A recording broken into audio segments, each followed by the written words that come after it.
All right, welcome to Double Fries No Slaw. It's our morning show presented by Decadent, a coffee and dessert bar. We'll talk about them in just a few moments. We are going to take callers on this, so if you're in here early, there is a link in the description to click and join to call. You don't have to be on video. It'll just be audio. We'll throw the link in the comments as well of the live chat. We'll maybe throw that in there a few times for you. So if you want to join, you certainly can. If you don't, then I'll just talk for 30 or 45 minutes and we'll go from there.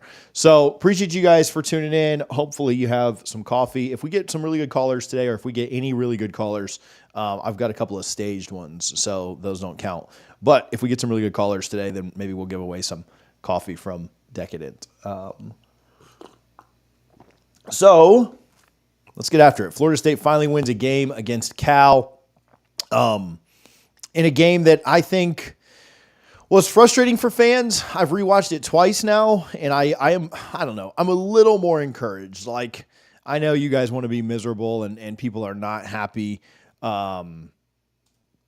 with anything, right? Like, I get it. I get what the season is. But I have rewatched a couple of times now, and I will say I'm a little encouraged with how the offense moved the ball. I think a really bad penalty and then a really bad mistake by DJ cost you 7 points. I think you probably should have had a safety if they would have called a hold in the end zone. Norvell goes for a field goal. That could be 3 more points. I mean, if you'd have won that game like 24-9, you'd feel a lot better about it. Scoring 14 is not very encouraging, but they did move the ball a little bit better this week. They moved the ball against a Cal team that held Auburn to 14 and turned Auburn over 4 times.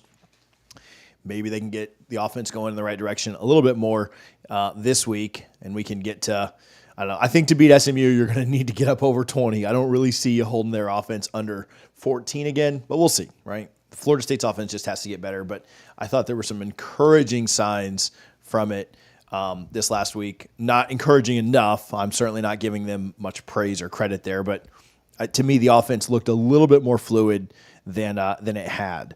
As bad as DJ was, he had some good moments. Obviously, the 3rd and 18, the pass to Ja'Kai, that was the touchdown too. The scramble where he got Morlock, he hit Morlock on the screen. If you can't play the if game, I'm about to do it, but you can't play the if game. But if not for the holding, and if not for the drop by Morlock, you probably score a few more points. And so it's hard for me to put those things on DJ fully. And so I won't. The rest of the team has to be good around him, and they haven't been. So hopefully that improves. A little encouraged with the offense, very encouraged with the defense. SMU put up 66 points. I think like 4 non-offensive touchdowns. So 66 minus 28 is what, 38? So they still scored plenty against a really bad TCU team that UCF ate up. I think one of the worst Big 12 teams that exists. So score 38 on them. Can you hold them to 20? Can you cut that in half? I think you could. I think you could hold SMU to 20 points, but can your offense get there? So I don't know. We'll talk about it. We'll think about it and see what we can do. I'll certainly look through some comments. Oh man, Apalachicola, that's hilarious. If you have good ones, you're welcome to super chat them, and we will throw them up on the screen and answer anything you guys have. I got some callers down at the bottom. Try and run through them so that we can get a few different people on. But let's get Patrick on first. Harlan, I hope you had him first because Patrick actually is with Decadent. So bring him in whenever you get a chance, and we'll get rolling. Sorry, I know I said 10 minutes, but Patrick, can you hear me? I can hear you. How you doing, man? I'm doing well. How about you? I'm good. So Patrick owns Decadent, a coffee and dessert bar, and so I appreciate you calling in first. We'll talk about that in just a sec, but you were there on Saturday. What was the energy like on Saturday for the people not? It felt pretty energetic from the TV, but what did you think? So it was. You couldn't have told me there was 58,000 or 55,000 in the stands because the energy was crazy.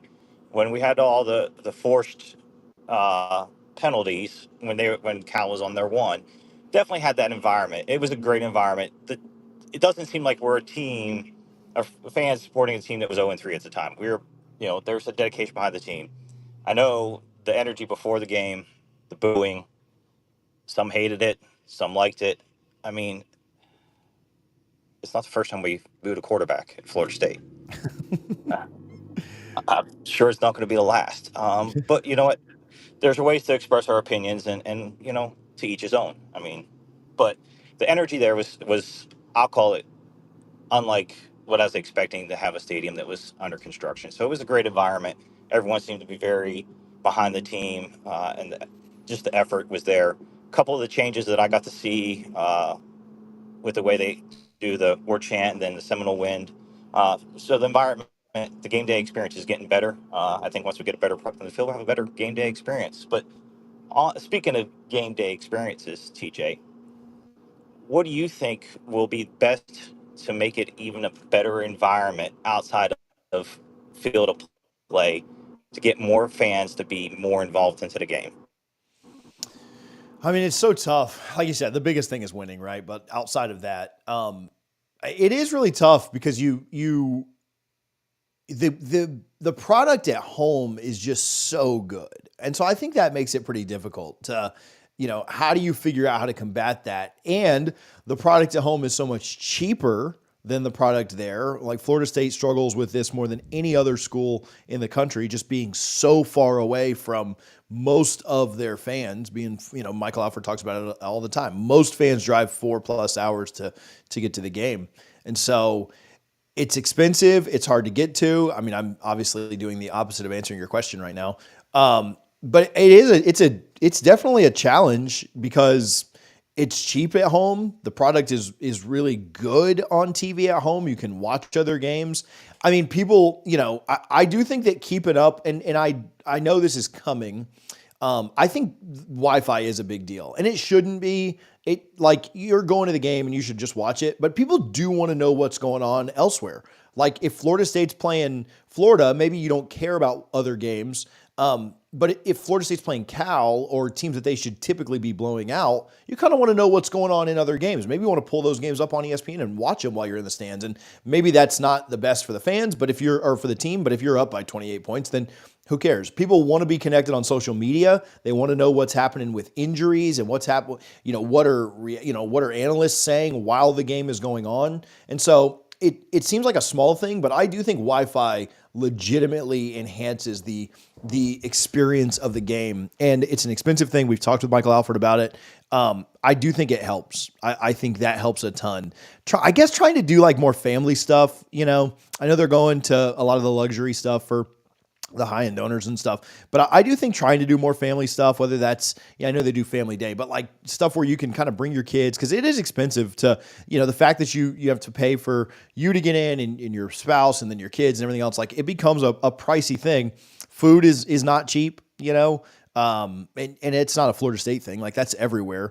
Our stadium prices aren't nearly as bad as others that I've been to. But I think trying to do more stuff around that, I love how James Coleman, gives back and ends up like rounding up a bunch of kids tickets and doing stuff like that. So I don't know. I think more interactive stuff that you could do with families, kids, community. At the same time, they obviously are a business. Florida State's a business, right? Like Florida State athletics needs to make money. And so like, you can't just be giving everything away, but I think Wi-Fi is a big deal. I think, doing stuff around family is a big deal. Trying to get more people out and bring your family. Let's go have fun. Let's go do this. But it is a challenge because it's hard to get to. It's expensive, and the products at home is so freaking good. All that said, the biggest answer, I mean, you mentioned it in your question, is winning the games. Like if you win games, more people will come, and it'll be a better atmosphere. Absolutely. I'll agree with the Wi-Fi because before the game, I was trying to send out some tweets and they failed to load, failed to load, failed to load. By the time I got around to them, it was an hour and a half later. So I agree. Wi-Fi would help make that a better experience. There's I nothing think it's worse than trying to tweet like "Let's go Noles" and you've got a picture of Renegade and stuff, and then it finally goes through after like a quarter and a half, and people are like, "Did you just show up? Like, what are you doing here?" But yeah, that is I don't know. That's kind of frustrating. Wi-Fi is really expensive, and I understand Florida State's got a budget, $40 million behind some of their peers, and so I get it. But I do think it would enhance the experience. And I know it's coming. Like, I haven't announced a date or anything, but it is coming soon. So, hey, tell us a little bit. I'll ask you this, and then I'll get to a couple of people here. But just tell us a little bit about Decadent. I really appreciate you partnering with us, and this has been a cool experience to do this in the morning. I've always wanted to do a morning show. I've always kind of thought about it, but it was a cool partnership. So just tell us a little bit about it, and then we'll get you out of here. Yep. So just a few months ago, I had acquired the Decadent Coffee and Dessert Bar brand, and I've been working diligently on trying to expand the footprint the proper way through our different networks of sponsorships. We're working on getting our franchise out there, so we are going to be actively franchising Decadent locations. One of our top markets is Tallahassee, so if anybody is interested in a Decadent Coffee and Dessert Bar, you can check out our website, decadentdessertbar.com. Email us info@decadentdessertbar.com, and I can discuss our very aggressive incentives we have to get this Tallahassee market opened, along with some other areas across town, or across the state, and really across the nation, because we have our locations in California, our location in Maryland, that are doing doing it the Decadent way, and that's what we want to keep growing. Because what we're focused on is giving back. Our number one focus for the Decadent Coffee and Dessert Bar is we're giving back to our veterans. We are big behind the veteran suicide awareness every Saturday with our company, and then we're going to be working on partnerships within Florida State to help grow the brand and help give back to make those organizations to kind of keep up with James there and keep giving back to the kids. But that's Awesome. Well, we and we're going to be going. certainly. Yeah, we're going to be going active here shortly with our online ordering, where folks will be able to order their coffee online directly from us, and we'll have it shipped right to their house. I like it. I like it. Hopefully, we get a good caller or two today. We can get them some coffee as well. I'm not a big fan of giving it away because I'd rather just keep it for myself. But I guess we'll we'll do a charitable thing and try and support the people that tune in. But it is really good stuff. I've told people before, but like my wife is definitely a coffee snob. She'd get mad at me for saying that, but she's not listening, so that's what she gets for not supporting. And I was worried, like when we first met up, and you were like, "Oh yeah, try this; it's good stuff." And I'm like, "Dude, I guess I might have to lie to these people, but like my wife will know if this is good stuff or not." But it really is. It was great, and she loves it. And she's like, "Hey, when are you getting more of that in?" And so hopefully you guys will enjoy that when you get that in your hands, and you can go order some when it's live and ready to go. Oh man! All right, cool. All right. Patrick, I appreciate you for jumping on, man. Thank you for your support, and we will see you in a couple of weeks for Clemson. Okay. All right, let's go to James Harlan. I had a really good comment. I'll read this, and then I'll we'll get James on. James, you in here? Hey, TJ, what's going on, bud? Harlan, you got him? I don't have him. You got me? Oh, he's on mute. Now you good, James? Yeah, I got you. Test, test, test. James, maybe jump in and jump back out. Okay. I'm not sure. Not sure why I can't hear you.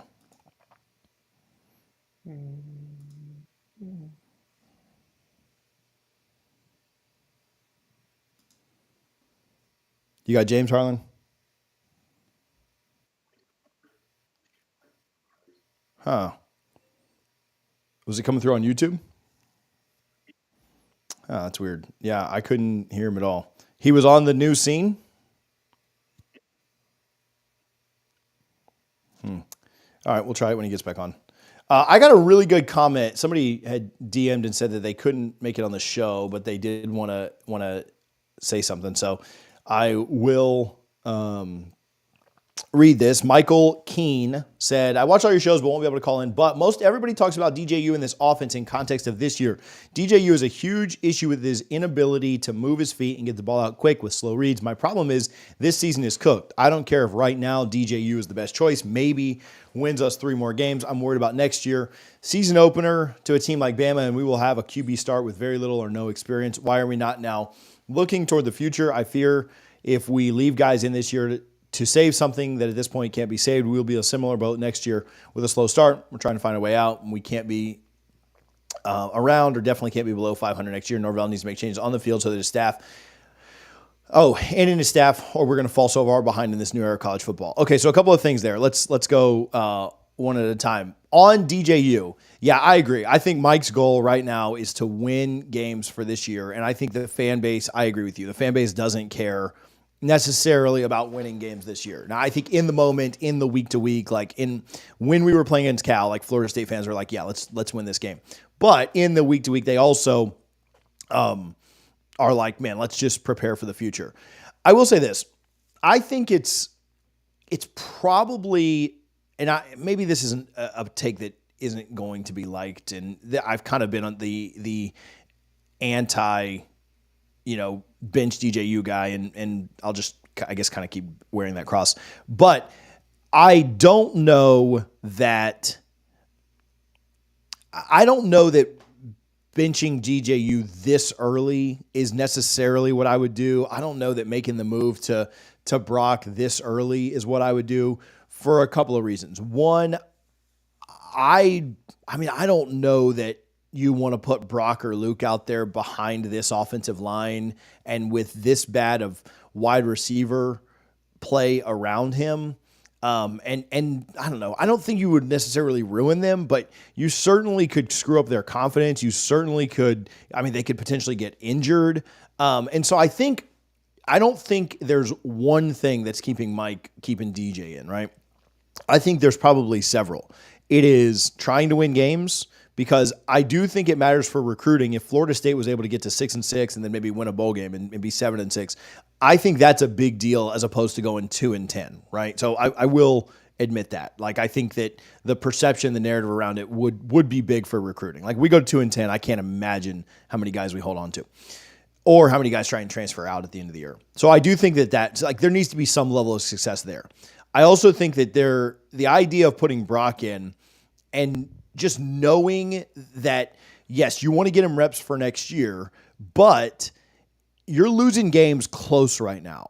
And I think that if you put Brock in, like, Mike knows you would start to get blown out because the offense would start to get even worse. You wouldn't have these long drives. Like, I think that Mike doesn't want to, and I think there's a benefit to losing close as opposed to losing by 30 in Mike's mind, right? Like, whether you agree or not, like, that's fine. I also think that you run the risk of injury to one of your young guys that you have out there next year because they're not as experienced. They're going to take more risks. They're not going to have as much pocket presence. Not that DJ has much, but if DJ gets injured, I don't want to say who cares, because, like, certainly don't want anybody to get hurt on any team. But if DJ gets hurt, like, that's not hurting you in the future. Like, that's not, he's gone after this year. And so I think there are a myriad of reasons. I also think, and this is maybe a little bit of a hot take, and then I'll get James on, but I don't think that the idea, I think sometimes as fans, we almost make up narratives in our head, and we say, like, oh, like this makes sense logically, so it is the truth. Here's a classic example of one. When Kyle Trask got drafted to the Bucks and Brady was and Brady was there, people were like, or I think he got drafted. Yeah. People say, oh, he's going to get to learn behind Brady. Like, he's going to play behind Brady, and that's going to make him such a better quarterback going forward. When you look back at Brady's career, though, and you say, when was there ever a guy who sat behind Brady and then went on to be a great quarterback? Now, it's definitely happened in football history. You look at Favre to Rodgers, like, it has certainly happened in football, but that's not really a thing. Like, that's not really a quantifiable thing, that sitting behind a quarterback is going to get you, better and more prepared. I mean, Trask is obviously terrible. And look, again, the quarterbacks who sat behind Brady, like, nobody really came out to just be some superstar learning behind the GOAT. And so I think another one is what Florida State's fan base is doing right now. And again, maybe this is a hot take. I don't think good quarterbacks need reps on a bad team to be good the next year, right? And so what am I saying? If Brock or Luke are going to be good, I don't think that playing them for like 8 games of a bad season with bad offensive line play, bad wide receiver play, a bunch of drops. Like, we've had like 7 or 8 drops so far this year in 4 games. I don't think that is going to help Brock or Luke end up being great. Why do I think that? Well, Jameis never got any reps before he got in there, and look how special he was. DeAndre Francois was a really good quarterback, and he never had any reps to help him come out and play really well against Ole Miss. EJ Manuel didn't have a bunch of reps before he got there. Same thing with Chris Winkie and other greats. So if you're Luke Krummenhoek, if you're somebody that is counted on to potentially be a great at Florida State, I don't necessarily know that having 8 games of reps on a bad team is going to help you that much. Now, that might be a hot take. That might be controversial because we all think like, oh, well, you're getting in-game reps and you're doing this, you're doing that, and you're doing the other.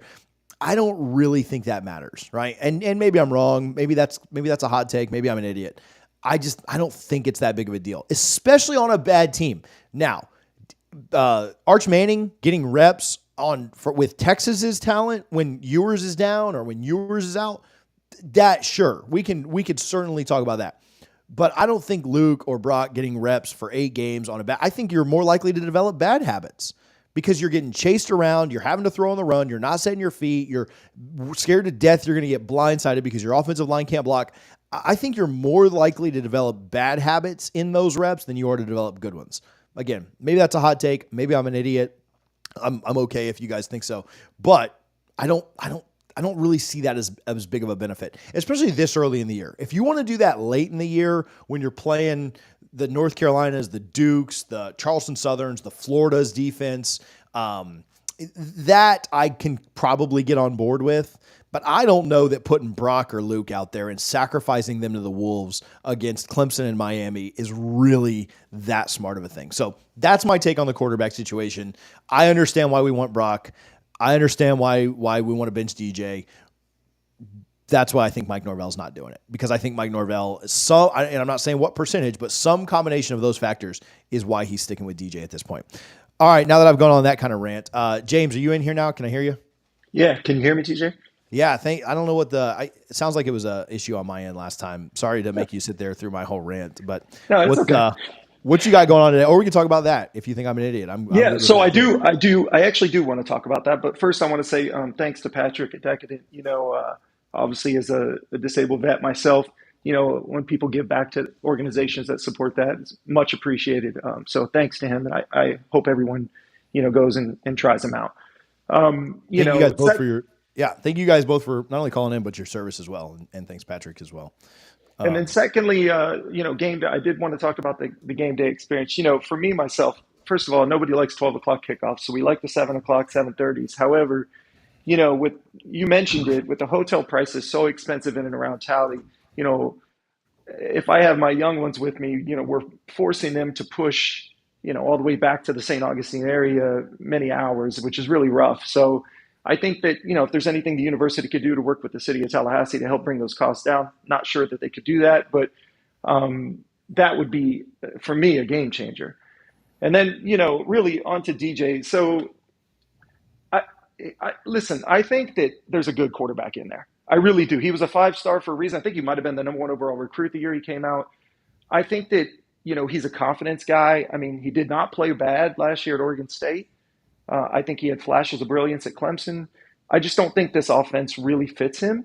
And some of that's on Mike, right? I think at some point we needed to, Mike should have known that maybe we need to tweak some things because I feel Mike is so used to having JT back there that the threat of the run is a real thing. And so for me, I'm with you a little bit. I don't really want to see DJ get benched, but there's, necessarily the reason I have for it is that if you bench him now, I think Mike knows what message does that send when we go to the portal.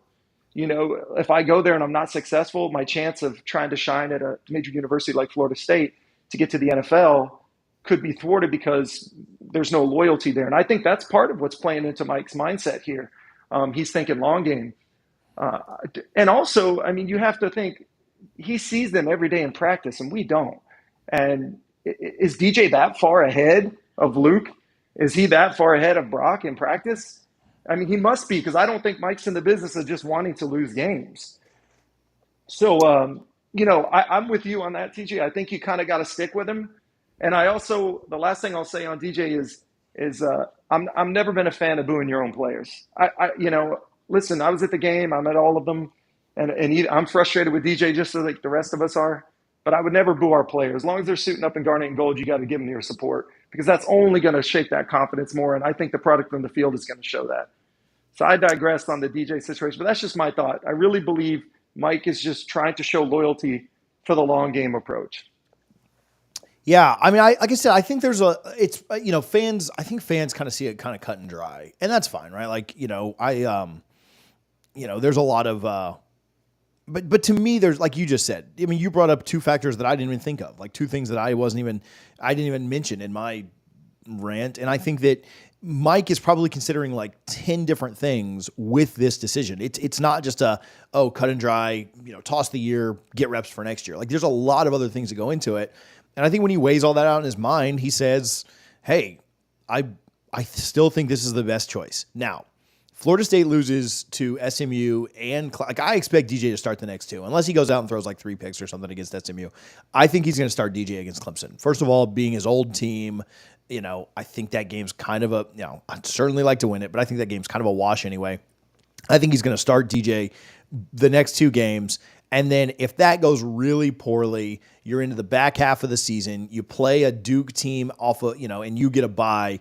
That to me feels like a more natural time to make a switch. I'm not saying he will, but I could see that kind of being when you do it. Hey, you try and get this win against SMU, you try and get to 2-3, because who knows, maybe something funky happens in that Clemson game and you get back to 3-3, or maybe at 2-3 you can beat both the Carolina schools, Charleston Southern and Florida, and you can make a bowl. I don't know, but I think you start DJ the next 2. I think that's what Mike's going to do, and then take it from there. Now, if we win the next 2, I mean, DJ's going to keep starting for the rest of the year. I don't think we win the next 2, but yeah, I'm kind of with you. I agree. Patrick wanted to jump back in. James, I appreciate you for jumping in. I'm going to get Patrick back on here real quick. He had a quick thought on practice, and something you said kind of sparked something on him, and then we'll switch back around and we'll keep rolling. But Patrick, are you in? Can you hear me? Yeah, I got you. Hear me? Yeah, me.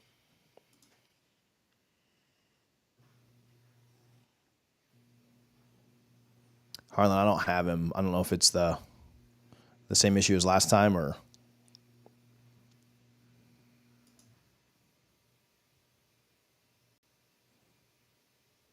Patrick, can you hear me?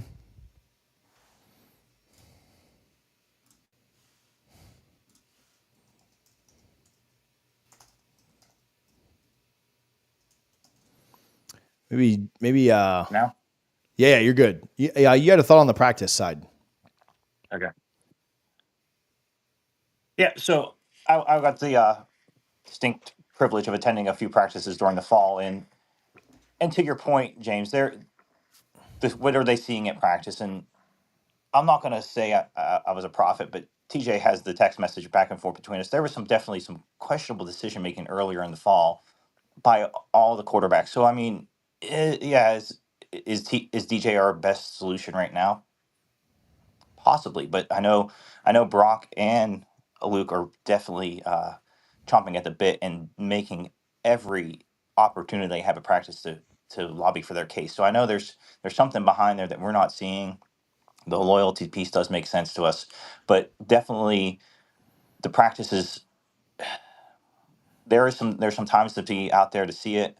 I'm going to try to attend a practice here again in the future to kind of put my own eyes on it again. But there's decisions that are being made at the practices by the players and the coaches that are reflecting what we're seeing out on the field, and not as necessarily what we're hoping and want to see. And I don't want to sound like I'm a Mike Homer and agreeing with it, but there was stuff that I was seeing out there that didn't happen on the field, and we're trying to figure out why. So it's being noticed though at multiple levels. I got a question for you. I've been told, and want to see if this is kind of like jives with what you have seen or think. I've been told that the gap between Luke and Brock is much closer than the gap between Brock and DJ. Do you believe that, or do you agree with that? I would agree with that. Yeah. So for all the reasons I said I didn't really want to put Brock out there, for screwing him up or developing bad habits or injury or anything else like that. I mean that probably tenfold with Luke. That's no shot at Brock. I appreciate Brock, but I would be devastated if anything happened to Luke this year. But if I wanted to win, I almost think like if you're trying to play the reps game, like I'd love if, to me, it's like I'd love if see what happens in these 2 games. If you win a couple, then you keep rolling with DJ. If you lose one or both, maybe start Brock a few games and then start Luke maybe the last 2. If Brock really struggles, then maybe you start Luke the Charleston Southern game and start him against Florida and see what happens. The Florida game, I joked with somebody yesterday, like I think they're last in the Power 4 in rushing defense. And so, if we throw the ball once against Florida, I'm going to be pissed. Just run the ball 65 times and call it a day. And that's probably the way you beat them. But so if that's the case, just let Luke hand it off a billion times and get him some experience. So, but anyway, yeah, again, that's kind of what I've heard is Luke he just does true freshman stuff, but he,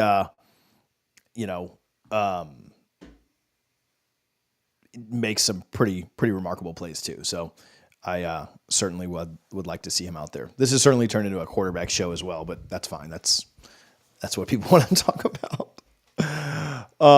Patrick, I appreciate you, man. Let me shout out, if you're in any of these areas, which we appreciate, again, Decadent, a coffee and dessert bar, for their support. If you're in Modesto, California, if you're in, Patrick, tell me I'm not getting it wrong, but Warner Robins is the one that's still open, correct? And McDonough is the one that we need to pause on, or am I backwards on that? And then Warner Robins is open. That's my location. Yeah. Warner Robins open in Georgia. I know that most of you listening are probably closer to that one as opposed to the others. And then there is one in Fulton, Maryland. But again, like we said, if you're in the Tallahassee area and that interests you at all, let's get you in touch with Patrick. You can shoot me a DM on social media or an email, tj@doublefriesnoslaw.com, and we're certainly happy to partner and get you hooked up with Patrick to see what we could potentially do. Patrick, I'm going to jump to another caller. I appreciate you jumping back in and sharing some thoughts on that too. Harlan, let's get Ryan. Let's see if I can hear Ryan this time. Yeah, maybe it's a thing with the main scene, but Ryan, can you hear me? I can hear you. Hey, how's it going, man? As good as he can. Pretty much, right? So, one of the reasons I wanted to jump on is we don't get a lot of takes. We get a lot of football takes, right? And we don't get a lot of sales takes. And I'm talking about genuine sales takes of, how many salesmen are out there, saying, hey, what is Mike genuinely selling on the trail? Because there's, in the sales world, people know whether you're a good salesman or not. And even high-end clients know that.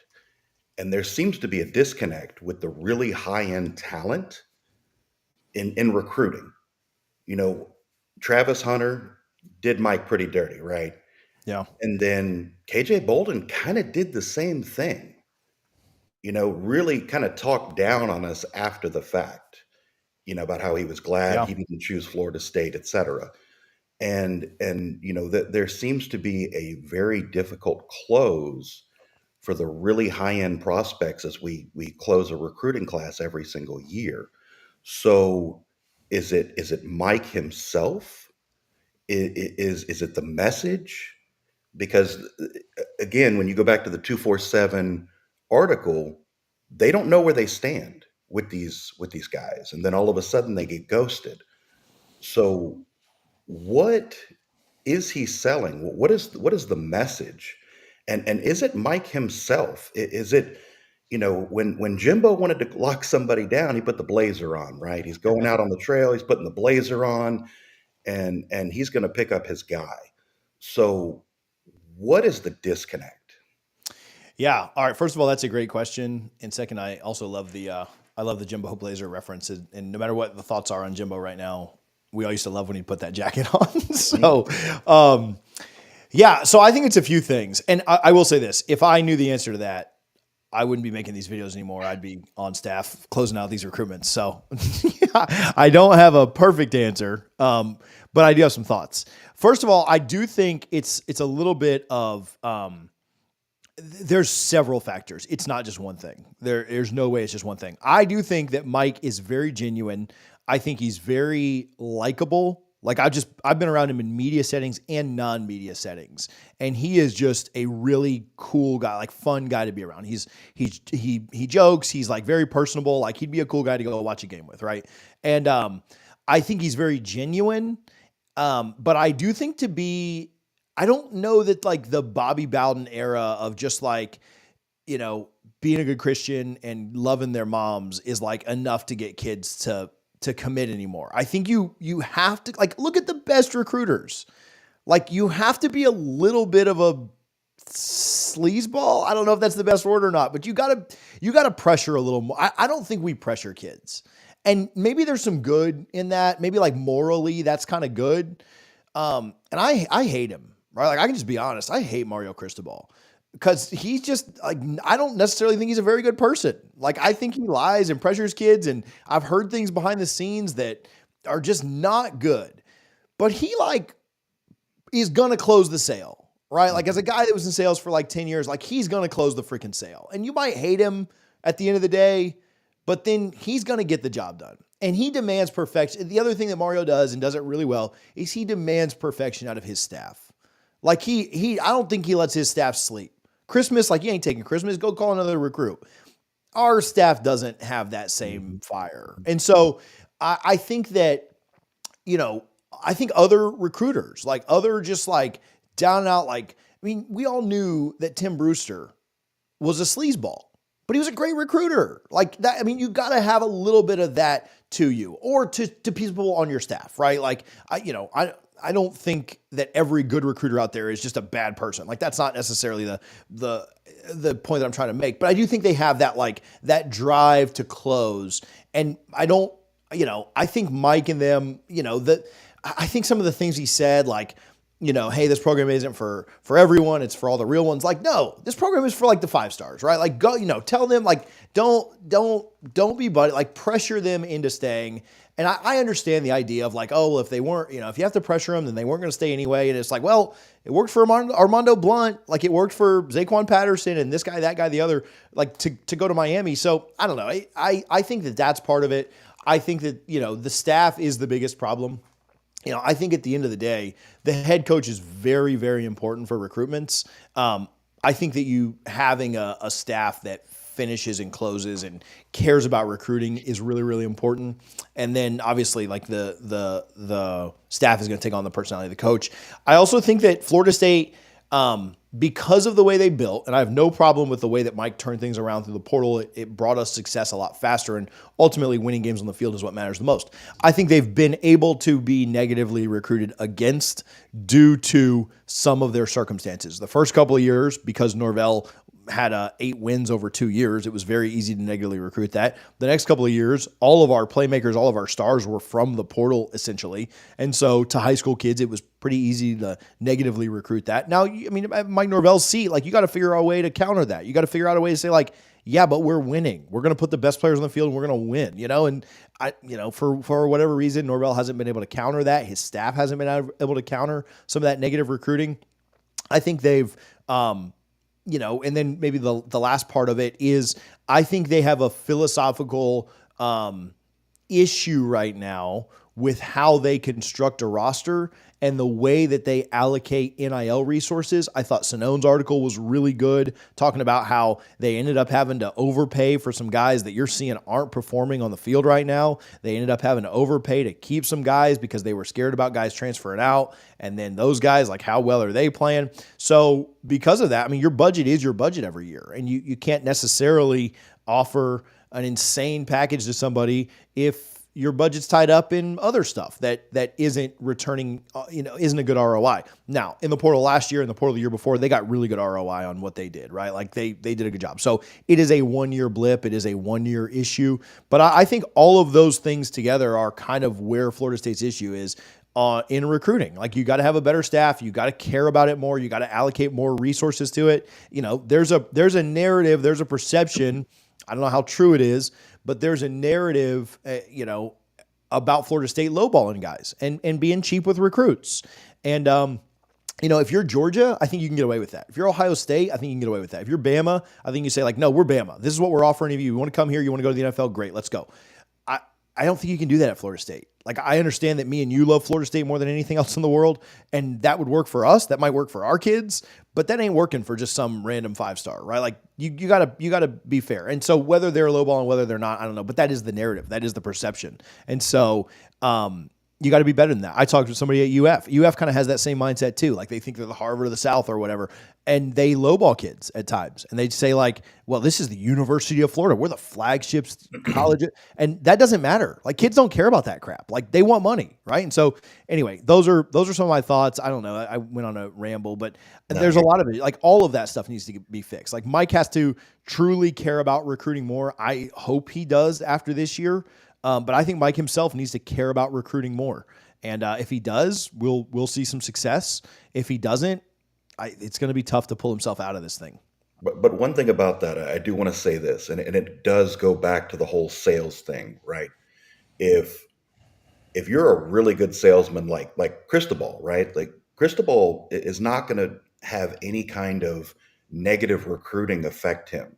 It's not like they're winning 10 games a year. Yeah. It's not like they're, just outpacing, but they are in recruiting, right? So there's still a disconnect where, Mike finally gets a 13-1 season. Well, it was 13-0 before the recruiting class finished, and he still couldn't close. So if you can't close at 13-0, when will you close? That's right? a good question. It was frustrating to see they missed on their top 4 targets on signing day, right? Jeremiah Smith, KJ Bolden, Armando Blunt, LJ McCray, right? Like top 4 rated by all 4 sites. And they weren't even in it for any of them. True. Yeah, they went 13-0. Yeah, like LJ was never leaving Florida. He lied. They lied to our staff that he was never leaving Florida. Said he was. He got lied to. Blunt left them knocking at the door. KJ lied out of his exit interview, like, oh, I'm locked in. And then Jeremiah Smith had committed to the staff too. Like, they got played by all 4. Like, that is incredible and awful to think about. But you missed on all 4. And it's funny how, not funny, it's sad. But it's crazy how, like, we thought like, oh, we'll just win on the field and that's all that matters. And they'll be able to capitalize on it. The losses seem to affect Florida State recruiting, but the wins don't. And that's crazy. Like, how is winning not helping things? Like, I guess the class was marginally better last year than the year before. But for all intent and purposes, like, you did nothing with 23 wins in 2 seasons, which is frustrating. Now, you got some good pieces. I like Cam. I like Luke. I'm not trying to crap on any of those kids. But again, it's an overall situation where you had all of the momentum, and this is as good as it's going to get. I mean, the University of Florida does not have an undefeated season with a national championship. Florida State went undefeated and still could not close a recruiting class. If not then when?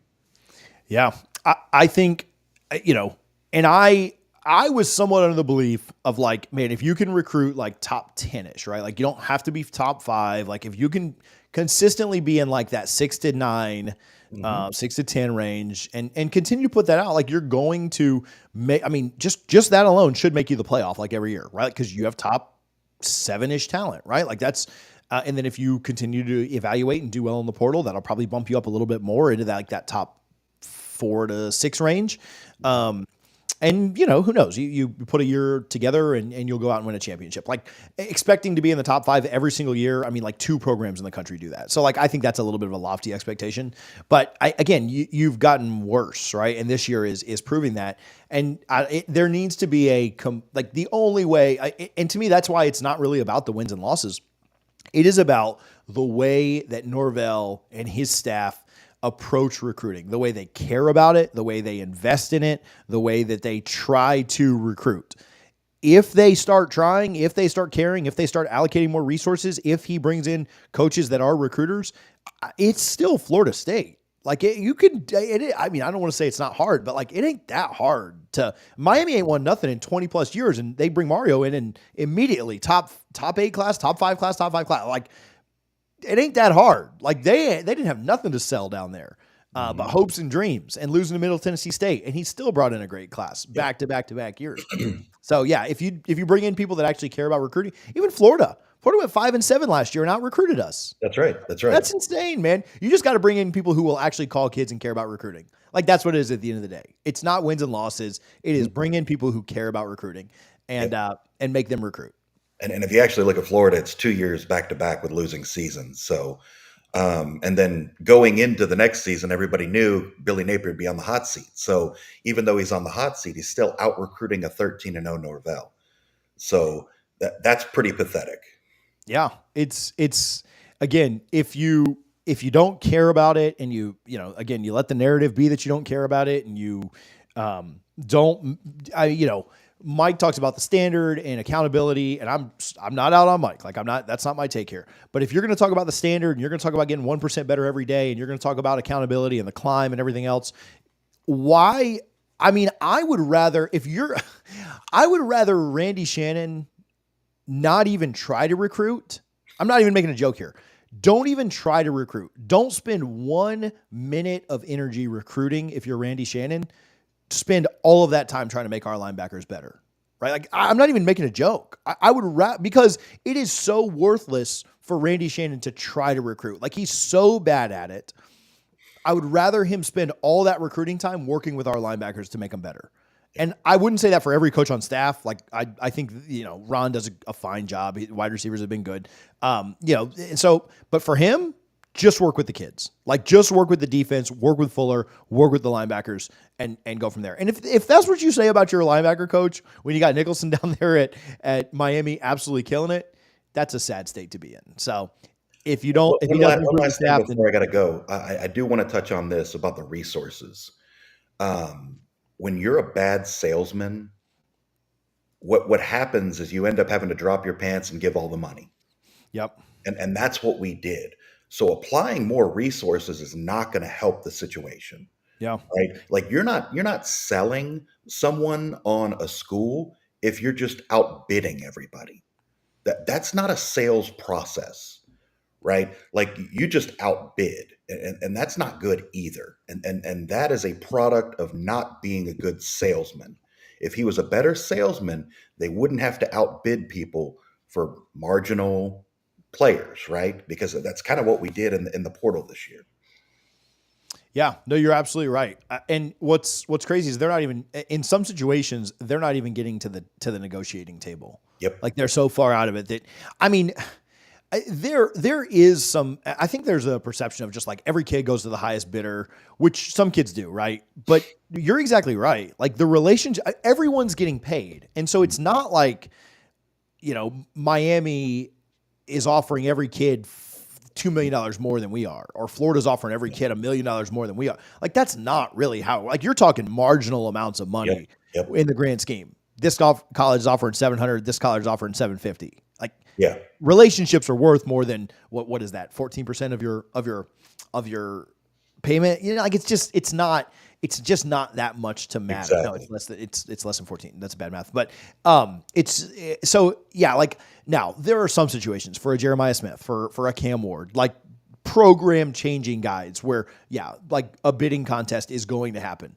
But for like a 4-star wide receiver, a 4-star tackle that, a 4-star tight end, like we didn't pay that tight end from Nebraska like $500,000 more than Nebraska did. Like I promise you that. Like we probably outbid them slightly and had a pretty good, like Thompson does fine, had a good relationship and got him in, right? And so it is still relationships because everybody's getting paid. I think when NIL started, we thought like, oh, well, just whoever has the most money gets people in. Well, the people that had the most money were the ones that have won for the last 30 years, and that's why they have the most money. Like, Ohio State and Alabama and Georgia. And so, relationships still matter, and that is where we're struggling. I mean, the Sports Illustrated article said it, or Yahoo, or whoever it was. Florida State has like a top 10 paid roster this year. Mm-hmm. Like we're not lacking for resources. We're lacking in people that will go out and develop relationships with kids and actually call kids and pick up the phone when they call and close the sale. That's what we're lacking. Yep. It's not the money part of it. It's a simple sales follow-up. Yeah. Which we're not good at.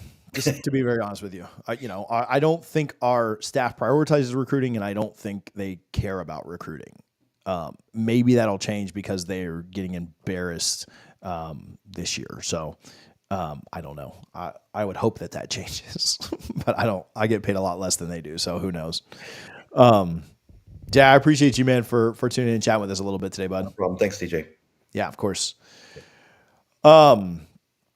Did we have any good questions on here? I can look real quick. I saw that CF. I saw that. Well, I saw it on Instagram Reels, so it probably was on TikTok 2 or 3 days before. I don't know if we had any really good questions or not. Yeah, recruiting definitely falls on Norvell. I love Norvell. I'm not out on him, but yeah, this certainly falls on him. You sound like mediocrity is acceptable. It certainly is not acceptable. Hopefully that's what the last 10 minutes was convincing folks, is that I just ranted about how bad the recruiting was. I certainly didn't want to give the impression that I thought that what they were doing was acceptable.